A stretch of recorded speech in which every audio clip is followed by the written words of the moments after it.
नमस्कार दोस्तों, आपका स्वागत है अपने YouTube चैनल कथांतर में। आज इस वीडियो में मैं आपको कमलेश्वर जी द्वारा लिखी कहानी जिसका शीर्षक है चप्पल सुनाने जा रही हूँ। शीर्षक चप्पल सुनने में कुछ अजीब सा है, लेकिन यह कहानी ही बहुत ही दयनीय, दुख भरी और भावनापूर्ण है। इस कहानी को अंत तक ज़रूर सुने। यह कहानी सुनकर आप अंत में ज़रूर भावुक हो जाएंगे। तो चलिए सुनते हैं कहानी चप्पल। कहानी बहुत छोटी सी है। मुझे ऑल इंडिया मेडिकल इंस्टीट्यूट की 7वीं मंजिल पर जाना था। आईसीयू में गाड़ी पार्क करके चला तो मन बहुत ही दार्शनिक हो उठा था। कितना दुख और कष्ट है इस दुनिया में। लगातार एक लड़ाई मृत्यु से चल रही है और उसके दुख और कष्ट को सहते हुए लोग सब एक से हैं। दर्द और यातना तो दर्द और यातना ही है। इसमें इंसानों के बीच भेद नहीं किया जा सकता। दुनिया में हर माँ के दूध का रंग एक है। खून और आंसुओं का रंग भी एक है। दूध, खून और आंसुओं का रंग नहीं बदला जा सकता। शायद उसी तरह दुख, कष्ट और यातना के रंगों का भी बंटवारा नहीं किया जा सकता। इस विराट मानवीय दर्शन से मुझे राहत मिली थी। मेरे भीतर से सदियाँ बोलने लगी थी। एक पुरानी सभ्यता का वारिस होने के नाते यह मानसिक सुविधा जरूर है कि तुम हर बात, घटना या दुर्घटना का कोई दार्शनिक उत्तर खोज सकते हो। समाधान चाहे ना मिले, पर एक अमूर्त दार्शनिक उत्तर जरूर मिल जाता है। और फिर पुरानी सभ्यताओं की यह खूबी भी है कि उनकी परंपरा से चली आती संतानों को एक आत्मा नाम की अमूर्त शक्ति भी मिल गई है। और सदियों पुरानी सभ्यता मनुष्य के क्षुद्र विकारों का शमन करती रहती है। एक दार्शनिक दृष्टि से जीवन की क्षंग भंगुरता का एहसास कराते हुए सारी विषमताओं को समतल करती रहती है। मुझे अपने उस मित्र की बातें याद आई जिसने मुझे संध्या के संगीन ऑपरेशन की बात बताई थी और उसे देख आने की सलाह दी थी। उसी ने मुझे आईसीयू में संध्या के केबिन का पता बताया था। 8वें फ्लोर पर ऑपरेशन थिएटर्स है और 7वें पर संध्या का आईसीयू। मेजर ऑपरेशन में संध्या की बड़ी आंत काटकर निकाल दी गई थी और अगले 48 घंटे क्रिटिकल थे। रास्ता इमरजेंसी वार्ड से जाता था। एक बेहद दर्द भरी चीख इमरजेंसी वार्ड से आ रही थी। वह दर्द भरी चीख तो दर्द भरी चीख ही थी। कोई घायल मरीज बहुत ही ज़्यादा तकलीफ में चीख रहा था। उस चीख से आत्मा दहल रही थी। दर्द की चीख और दर्द की चीख में क्या अंतर था? दूध, खून और आंसुओं के रंगों की तरह चीख की तकलीफ भी तो एक सी थी। उसमें विषमता कहाँ थी? मेरा वह मित्र जिसने मुझे संध्या को देख आने की फ़र्ज अदायगी के लिए भेजा था, वह भी इलाहाबाद का ही था। वह भी उसी सदियों पुरानी सभ्यता का वारिस था। ठेठ इलाहाबादी मौज में वह भी दार्शनिक की तरह बोला था। अपना क्या है? रिटायर होने के बाद गंगा किनारे एक झोपड़ी डाल लेंगे, 8-10 ताड़ के पेड़ लगा लेंगे, मछली मारने की एक बंसी, 2-4 मछलियाँ तो दोपहर तक हाथ आएगी ही, रात भर तो ताड़ी टपकेगी, उसे फ्रिज में रख लेंगे। फ्रिज में? और क्या, मॉडर्न साधु की तरह रहेंगे। मछलियाँ तलेंगे, खाएंगे और ताड़ी पिएंगे। और क्या चाहिए? पेंशन मिलती रहेगी। और माया मोह क्यों पालें? पालेंगे तो प्राण अटके रहेंगे। ताड़ी और मछली बस। आत्मा ताड़ी पीकर मछली खाके आराम से महाप्रस्थान करें। ना कोई दुख, ना कोई कष्ट। लेकिन तुम जाके संध्या को देख जरूर आना, वो क्रिटिकल है। मेरा मित्र अपने भविष्य के बारे में कितना निश्चिंत था, यह देखकर मुझे अच्छा लगा था। यह बात सोच सोच कर मुझे अभी तक अच्छा लग रहा था, सिवा उस चीख के जो इमरजेंसी वार्ड से अब तक आ रही थी और मुझे सता रही थी। इसलिए लिफ्ट के आने में जो देरी लग रही थी वह मुझे खल रही थी। आखिर लिफ्ट आई। 7 मैंने कहा और संध्या के बारे में सोचने लगा। 2-3 वार्ड बॉय तीसरी और चौथी मंजिल पर उतर गए। 5वीं मंजिल पर लिफ्ट रुकी तो कुछ लोग ऊपर जाने के लिए इंतजार कर रहे थे। इन्हीं लोगों में था वह 5 साल का बच्चा, अस्पताल की धारीदार बहुत बड़ी सी कमीज पहने हुए। शायद उसका बाप, वह जरूर ही उसका बाप होगा। उसे गोद में उठाए हुए था। उस बच्चे के पैरों में छोटी छोटी नीली हवाई चप्पलें थी, जो गोद में होने के कारण उसके छोटे छोटे पैरों में उलझी गई थी। अपने पैरों से गिरती हुई चप्पलों को धीरे से उलझाते हुए बच्चा बोला, बाबा, चप्पल। उसके बाप ने चप्पलें उसके पैरों में ठीक कर दी। बॉट बॉय व्हीलचेयर चढ़ाते हुए बोला, आजा, इसमें बैठेगा? बच्चा हल्के से हंसा। बॉट बॉय ने उसे कुर्सी में बिठा दिया। उसे बैठने में कुछ तकलीफ हुई, पर वह कुर्सी के हत्थे पर अपने नन्हे नन्हे हाथ पटकता हुआ भी हंसता रहा। दर्द का एहसास तो उसे भी था, पर दर्द के कारण का एहसास उसे बिल्कुल नहीं था। वह कुर्सी में ऐसे बैठा था जैसे सिंहासन पर बैठा हो। कुर्सी बड़ी थी और वह छोटा। वॉर्ड बॉय ने कुर्सी को पुश किया। वह लिफ्ट में आ गया। उसके साथ ही उसका बाप भी। उसका बाप उसके सिर पर प्यार से हाथ फेरता रहा। लिफ्ट 7 पर रुकी, पर मैं नहीं निकला। 2 एक लोग निकल गए। लिफ्ट 8 पर रुकी। यही ऑपरेशन थिएटर था। दरवाज़ा खुला तो एक नर्स, जिसके हाथ में सब पर्चे थे, उसे देखते हुए बोली, आ गया तू? उस बच्चे ने धीरे से मुस्कुराते हुए नर्स से जैसे कहा, हाँ। उसकी आंखें नर्स से शर्मा रही थी और उनमें बचपन की बड़ी मासूम दूधिया चमक थी। व्हील चेयर एक झटके के साथ लिफ्ट से बाहर गई। नर्स ने उसका कंधा हल्के से थपका। बाबा, चप्पल। वह तभी बोला, मेरी चप्पल। उसकी एक चप्पल लिफ्ट के पास गिर गई थी। उसके बाप ने वह चप्पल भी उसे पहना दी। उसने दोनों पैरों की उंगलियों को सिकोड़ा और अपनी चप्पलें पैरों में कस ली। लिफ्ट बंद हुई और नीचे उतर गई। बॉट बॉय बच्चे की कुर्सी को पुश करता हुआ ऑपरेशन थिएटर वाले बरामदे में मुड़ गया। नर्स उसके साथ ही चली गई। उसका बाप धीरे धीरे उन्हीं के पीछे चला गया। तब मुझे याद आया कि मुझे तो 7वीं मंजिल पर जाना था। संध्या वहीं थी। मैं सीढ़ियों से एक मंजिल उतर गया। संध्या के डॉक्टर पति ने मुझे पहचाना और आगे बढ़कर मुझसे हाथ मिलाया।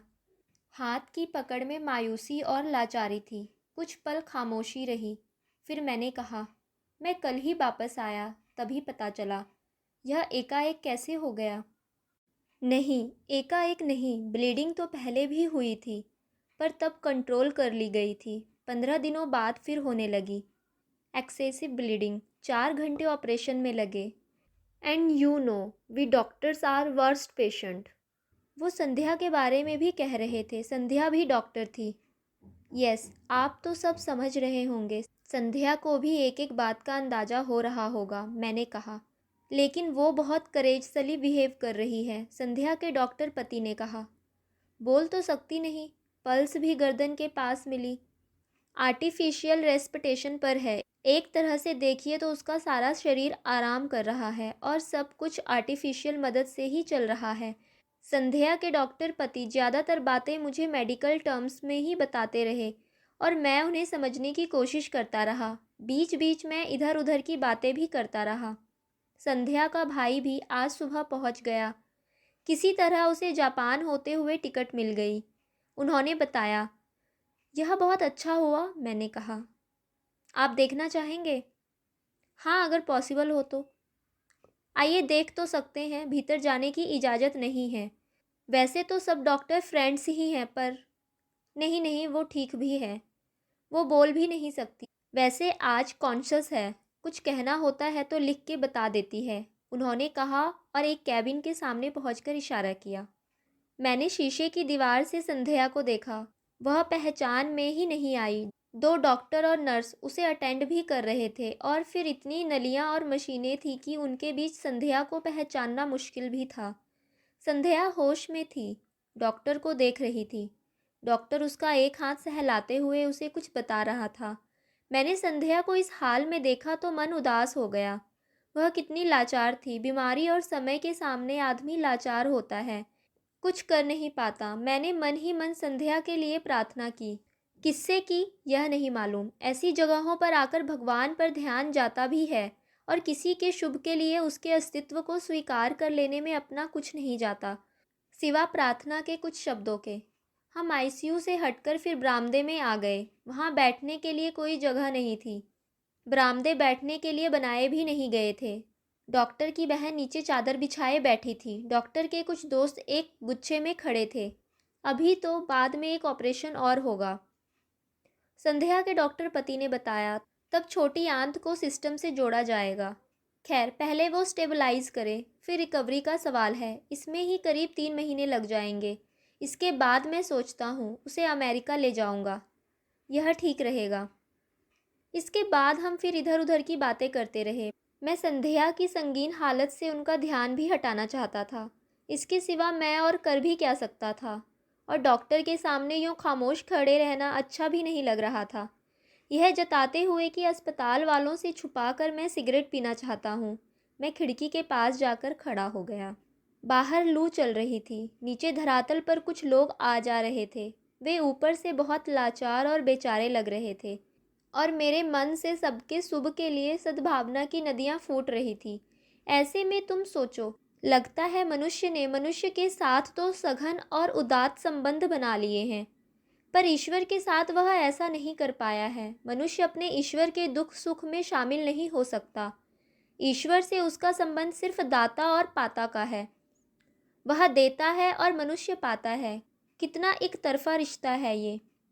और फिर अगर तुम यह भी मान लो कि ईश्वर ही मनुष्य को बनाता है, तो ईश्वर की क्षमता पर विश्वास घटने लगता है। सृष्टि के आदि से वह मनुष्य को बनाता आ रहा है, परंतु असंख्य प्राणियों को बनाने के बावजूद वह आज तक एक सहज, संपूर्ण और मुकम्मल मनुष्य नहीं बना पाया। कुछ कमी कहीं तो ईश्वर की व्यवस्था में भी है। हो सकता है उनका आदि कलाकार कुंभकार उन्हें मिट्टी सप्लाई करने में कुछ घपला कर रहा हो। इस रहस्य का पता कौन लगाएगा। रहस्य ही रहस्य को जन्म देता है। शायद इसलिए मनुष्य ने ईश्वर को रहस्य ही रहने दिया। जो सत्ता या शक्ति विश्वास के निकष पर खड़ी ना उतरे, उसे रहस्य बना देना ही बेहतर है। और किया भी क्या जा सकता है। लू के एक थपेड़े ने मेरा मुंह झुलसा दिया। डॉक्टर अपने चिंताग्रस्त शुभ चिंतकों के गुच्छे में खड़े थे, और सबके चेहरे कुछ ज़्यादा सतर्क थे। ब्लड प्रेशर गिर रहा है। आईसीयू में डॉक्टरों और नर्सों की आमदरफ़त से लग रहा था कि कोई कठिन परिस्थिति सामने है। कुछ देर बाद पता चला कि नीडल कुछ ढीली हो गई थी। उसे ठीक कर दिया गया है और ब्लड प्रेशर ठीक से रिकॉर्ड हो रहा है। सबने राहत की सांस ली। मौत से लड़ना कोई मामूली काम नहीं है। ईश्वर ने तो मौत पैदा की ही है, पर मौत तो मनुष्य भी पैदा करता है। एक तरफ जीवन के लिए लड़ता है और दूसरी तरफ मौत भी बांटता है। यह द्वंद्व ही तो जीवन है। यह द्वंद्व और द्वैत ही जीवित रहने की शर्त है, और अद्वैत या समानता तक पहुँचने का साधन और आदर्श भी। आध्यात्मिक अद्वैत जब भौतिकता की सतह पर आता है और मनुष्य के प्रश्न सुलझाता है, तभी तो वह समवेत समानता का दर्शन कहलाता है। सिगरेट से मुंह कड़वा हो गया था। लू वैसे ही थपेड़े मार रही थी। सीमेंट के प्लस्तर का दहकता चिलचिलाता तालाब सामने फैला था। कोई एक आदमी जलते नंगे पैरों से उसे पार कर रहा था। मैंने पलटते हुए लिफ्ट की तरफ देखा। डॉक्टर मेरा आशय समझ गए थे, लेकिन तभी राजनीतिज्ञ से उनके कोई दोस्त आ गए थे। शुरू की पूछताछ के बाद वे लगभग भाषण सा देने लगे। अब तो अग्नि मिसाइल के बाद भारत दुनिया का सबसे शक्तिशाली तीसरा देश हो गया है, और आने वाले 10 वर्षों में हमें अब कोई शक्ति महाशक्ति बनने से नहीं रोक सकती। इंग्लैंड और फ्रांस की पूरी जनसंख्या से ज़्यादा बड़ा है आज भारत का मध्य वर्ग। अपनी संपन्नता में भारतीय मध्य वर्ग जैसी शक्ति और संपन्नता उन देशों के मध्य वर्ग के पास भी नहीं है। तभी एक चिंताग्रस्त नर्स तेजी से गुजर गई और सन्नाटा छा गया। चिंता के भारी क्षण जब कुछ हल्के हुए, तो मैंने फिर लिफ्ट की तरफ देखा। डॉक्टर साहब समझ गए। आपको 2.5-3 घंटे हो गए, क्या क्या काम छोड़ के आए होंगे। और वे लिफ्ट की ओर बढ़े। लिफ्ट आई, पर वह ऊपर जा रही थी। डॉक्टर साहब को मेरी खातिर रुकना न पड़े, इसलिए मैं लिफ्ट में घुस गया। लिफ्ट 8 पर पहुंची। वहाँ ज़्यादा लोग नहीं थे, पर एक स्ट्रेचर था और 2-3 लोग। स्ट्रेचर भीतर आया, उसी के साथ लोग भी। स्ट्रेचर पर चादर में लिपटा बच्चा पड़ा हुआ था। वह बेहोश था। वह ऑपरेशन के बाद लौट रहा था। उसके गालों और गर्दन के रेशमी रोएं पसीने से भीगे हुए थे। माथे पर बाल भी पसीने के कारण चिपके हुए थे। उसका बाप एक हाथ में ग्लूकोज की बोतल पकड़े हुए था। ग्लूकोज की नली की सुई उसकी थकी और दूध भरी बाह की धमनी में लगी हुई थी। उसका बाप लगातार उसे देख रहा था। वह शायद पसीने से माथे पर चिपके उसके बालों को हटाना चाहता था। इसलिए उसने दूसरा हाथ ऊपर किया, पर उस हाथ में बच्चे की चप्पलें उसकी उंगलियों में उलझी हुई थी, वह छोटी छोटी नीली हवाई चप्पलें। मैंने बच्चे को देखा, फिर उसके निरीह बाप को। मेरे मुंह से अनायास निकल ही गया, इसका इसकी टांग काटी गई है। बॉड बॉय ने बाप की मुश्किल हल कर दी। ओह, कुछ हो गया था? मैंने जैसे उसके बाप से ही पूछा। वह मुझे देखकर चुप रह गया। उसके होंठ कुछ बुदबुदाकर थम गए, लेकिन वह भी चुप नहीं रह सका। एक पल बाद ही बोला, जांघ की हड्डी टूट गई थी। चोट लगी थी? नहीं, सड़क पार कर रहा था, एक गाड़ी ने मार दिया, वह बोला और मेरी तरफ ऐसे देखा जैसे टक्कर मारने वाली गाड़ी मेरी ही थी। फिर वह वीतराग होकर अपने बेटे को देखने लगा। 5वीं मंजिल पर लिफ्ट रुकी। बच्चों का वार्ड इसी मंजिल पर था। लिफ्ट में आने वाले कई लोग थे।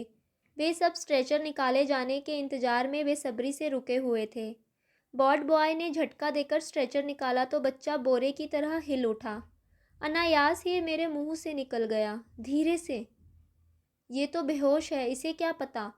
स्ट्रेचर को बाहर पुश करते हुए बॉड बॉय ने कहा। उस बच्चे का बाप खुले दरवाजे से टकराता हुआ बाहर निकला तो एक नर्स ने उसके हाथ की ग्लूकोज की बोतल पकड़ ली। लिफ्ट के बाहर पहुंचते ही उसके बाप ने उसकी दोनों नीली हवाई चप्पलें वहीं कोने में फेंक दी। फिर कुछ सोचकर कि शायद उसका बेटा होश में आते ही चप्पलें मांगेगा, उसने पहले एक चप्पल उठाई, फिर दूसरी भी उठा ली और स्ट्रेचर के पीछे पीछे बोर्ड की तरफ जाने लगा। मुझे नहीं मालूम कि उसका बेटा जब होश में आएगा तो क्या मांगेगा, चप्पल मांगेगा या चप्पलों को देखकर अपना पैर मांगेगा। बेसब्री से इंतजार करते लोग लिफ्ट में आ गए थे। लिफ्ट मैन ने बटन दबाया, दरवाज़ा बंद हुआ और वह लोहे का बंद कमरा नीचे उतरने लगा। दोस्तों, मैं आशा करती हूँ यह कहानी आपको अच्छी लगी होगी। इस वीडियो को लाइक कीजिए, दोस्तों में शेयर कीजिए और इस चैनल को सब्सक्राइब कीजिए।